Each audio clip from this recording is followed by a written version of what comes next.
Well, I do hope some of you have watched the long interview with Dr. William Macus, but for those of you that found it a bit long, I've just taken a bit out of the bowels of the video. This was on fenbendazole and a very similar drug, mebendazole, in its role in cancer. And we talk about the way that it's based on very firm science, known biochemistry. We're just lacking the clinical trials because there's no money in it.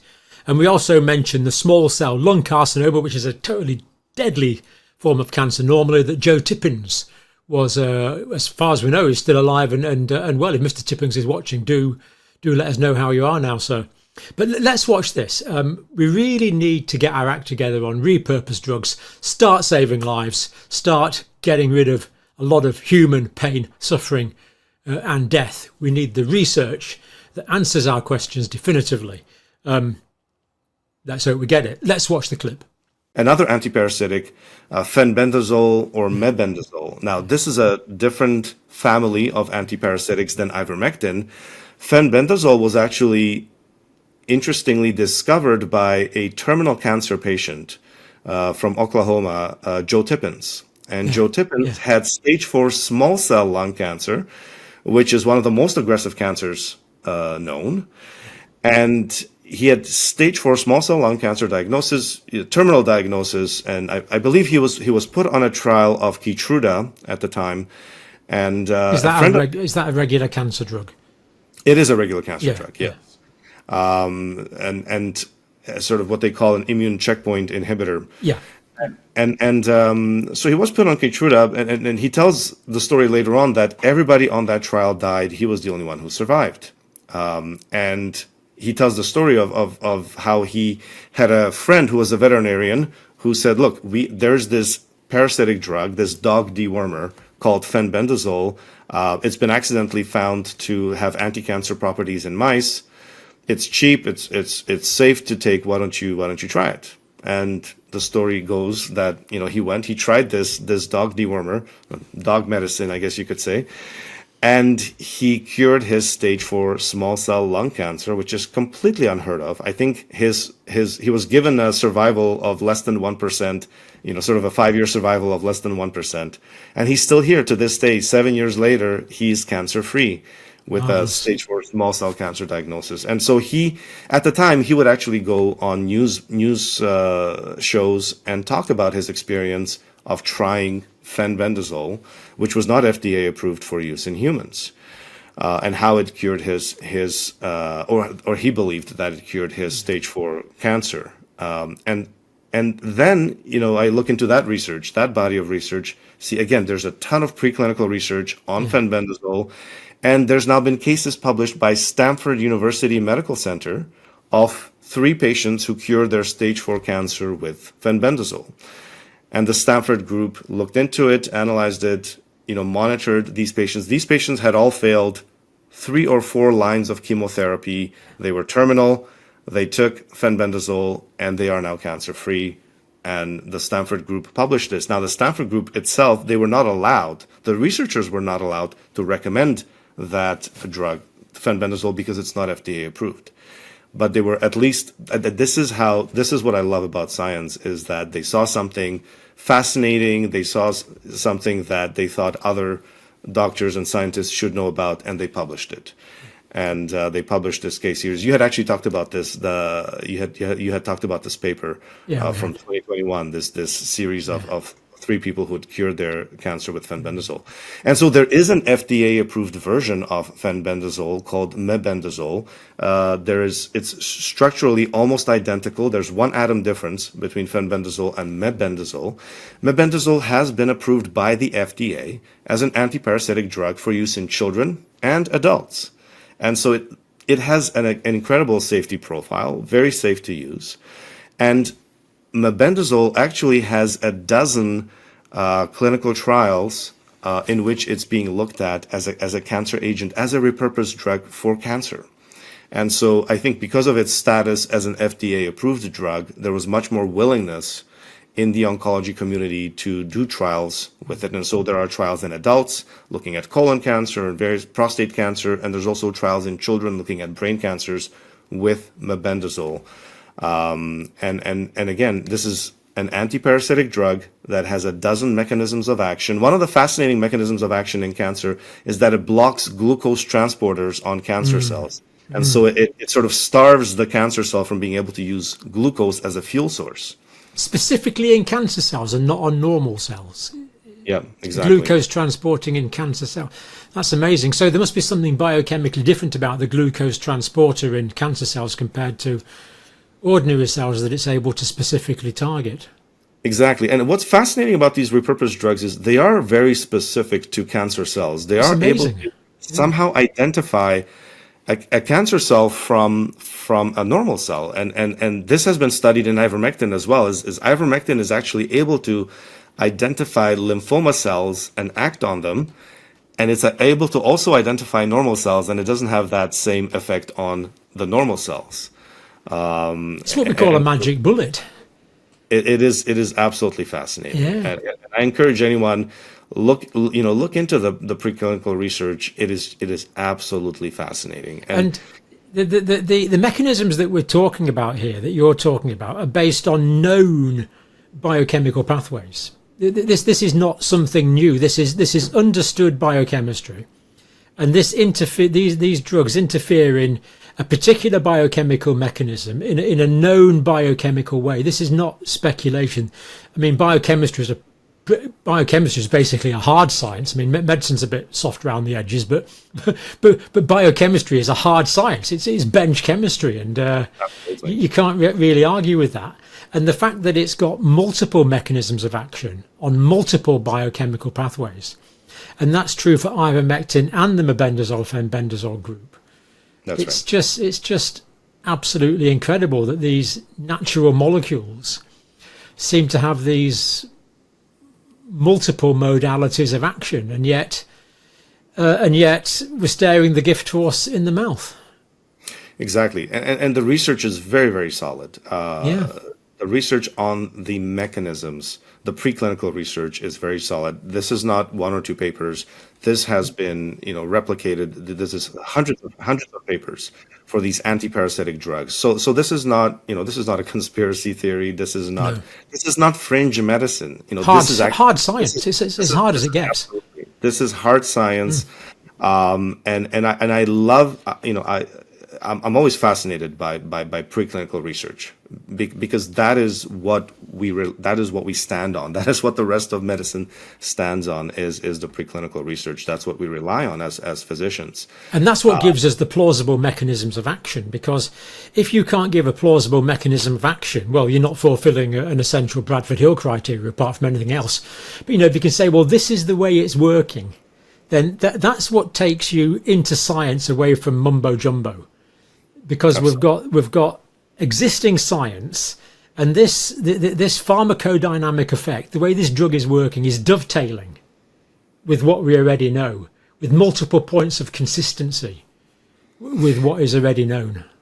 Exactly, and so I found myself in a situation where I was writing articles on Substack. I was writing articles about turbo cancer, potential mechanisms.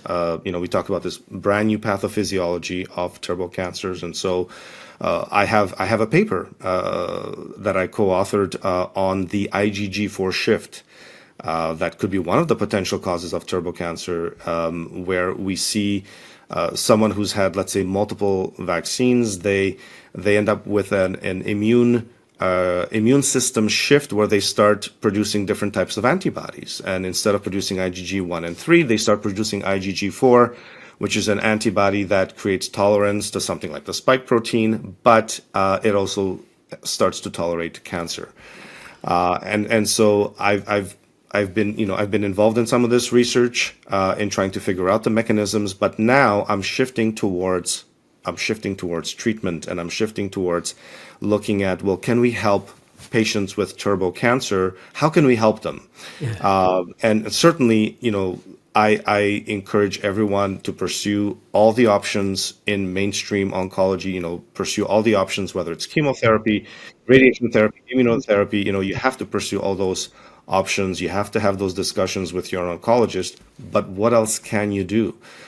What if you're out of options? What other options are there? And I think this area of repurposed drugs, is something that we can try as clinicians, something that we can look into, advise patients on. And a lot of patients themselves are, they look at some of these repurposed drugs, and they start taking them. They start taking them themselves. So as I was writing about ivermectin and fenbendazole and mebendazole in cancer, I had patients who actually started taking them, and then they would come back to me 6 months later and say, Dr. Makis, I read your articles and I took these on my own. There was no patient doctor relationship or anything like that. They took them on their own, and they come back to me and they say, my cancers are shrinking. My oncologist is shocked. My oncologist told me I shouldn't be alive anymore, and yet I'm here. My cancer's stable. And so I kept getting story after story, and one or two stories you say, that's fantastic. I'm really happy for you. That's really terrific. But when you get a dozen or 24 stories like that, and that's what happened to me, is I started having so many patients coming back to me that I thought, there's something here where I could actually be helping patients with. I could be helping them with ivermectin. I could tell them about the potential side effects. I could guide them in dosing, for example.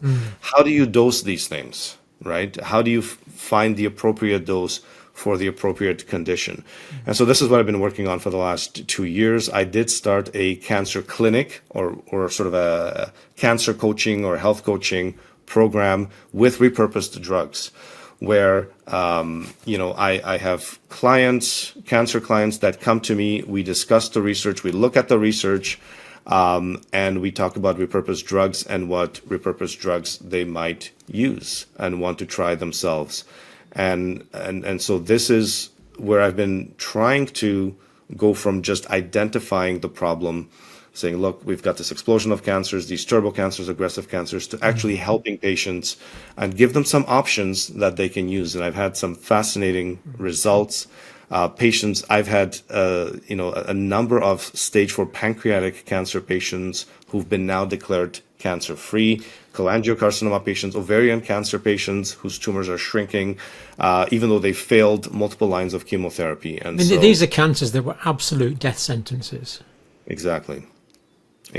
And another feature I wanted to just mention is that these repurposed drugs, when you look at the preclinical research, they have synergy with chemotherapy. They have synergy with immunotherapy, and even radiation therapy in some cases. And I was amazed at the radiotherapy one, that you can actually sensitize a cell to radio-induced cell death. Is just incredible. It's just brilliant. It's fascinating, because when you look at some of these mechanisms, some of them are known and some of them are still unknown. And yes, and you see all these biochemical pathways that ivermectin acts on, and all these pathways where it changes the expression of certain proteins, and then suddenly you stimulate apoptosis of the cancer cell. The cell just goes pop and dies.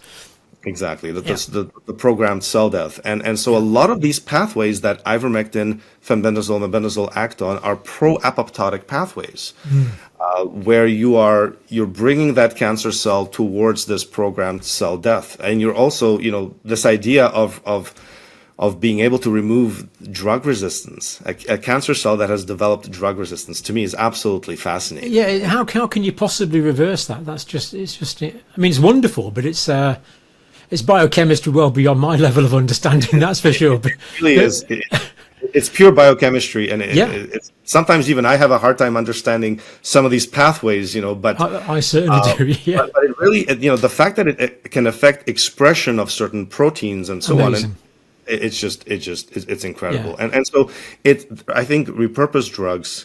I think there's a big future in repurposed drugs, and I think repurposed drugs can give patients hope in situations that are very dire and in the past would be considered hopeless. We're dealing with drugs that are very safe, very limited side effect profile, can nearly always be given with all the regular, what you might call standard cancer treatments.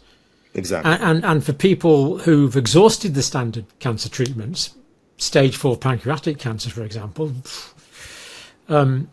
Why not? Why not try something that's not going to do you any harm? You know, if you want to change the brand of whiskey that you drink in the last days of your life, then fine, try it. You know, but something like this that is potentially can potentially improve the condition is just incredible. And I am optimistic again in the States that the right to try is going to be reintroduced. That people who are terminal can basically try whatever they want, and I agree with that. One of the things I always used to teach my students was in acute care, sometimes patients are going to die, and you always have to be in a position where you can walk into the relatives, you can tell them about this tragic death, and you can say, we tried absolutely everything at our disposal. Now, that's not always true, tragically, but we should always work to that situation. We tried absolutely everything we've got in 2025, nothing else we could have done. And so many people are dying now, and that cannot be said. You're absolutely right. I'm trying not to get cross now, but it's just not acceptable.